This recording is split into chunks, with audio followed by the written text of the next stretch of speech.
How's it going there, folks? Voodoo Stache here. Today I'd like to take a look at how to improve your guys' hip flexion. So we're gonna think about this quad doing a lot of work, we're gonna think about that lower core doing a lot of work, and we're gonna work on some hip flexion, we're gonna work on some lower core activation, and some posture work all in one. So we're gonna perform what's called the hip hover. When we do this hip hover, I like to have people perform it up against a wall to ensure that they got good posture, they're sitting up nice and tall, ear, shoulder, and hip, and tailbone are all flush against the wall, as opposed to how I see a lot of people perform these without a wall, is they'll round out. So when I'm trying to lift this leg up and over this block, this is easy, because I'm able to round out here.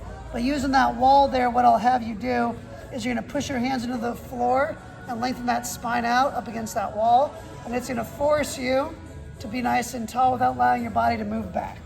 So you can see, just even doing that, even like demonstrating that, like your body's gonna wanna lean back. So you're trying to keep this thing totally stationary, so all you have is that quad and that lower core to pick that thing up and out. So here we go. So option number one, you're gonna sit up here against that wall. We're gonna set that block at a spot where we can get our leg up and over it. So I'm gonna kind of press myself against the floor, lengthen that spine out so my head's touching the ceiling.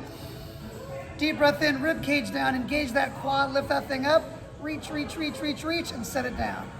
Well, the hard part of this is, one of the hard parts, is engaging in through that quad, and the second part is about where those leg bones are going. So as I raise that leg up, breath in, rib cage down, I'm gonna raise that thing up. I'm trying to keep those toes pointing straight ahead. So very often I'll see people lift up and like these things are wiggling all over. Think about that pelvis staying nice and still. Deep breath in, rib cage down, bring that thing up and over. If you want to make that harder, you can raise the level of the block, so make the block higher to get up and over. And then you can also make that block go further away. So if I go further away, rib cage down.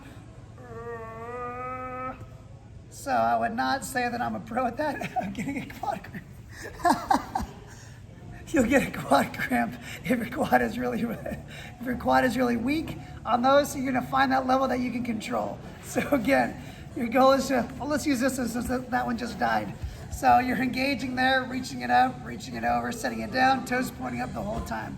If you're getting a cramp, that just goes to show you how weak that thing is and how much work you gotta do to make it better. Again, every time you have a failure, use that to make yourself a little bit better. Make it a great day.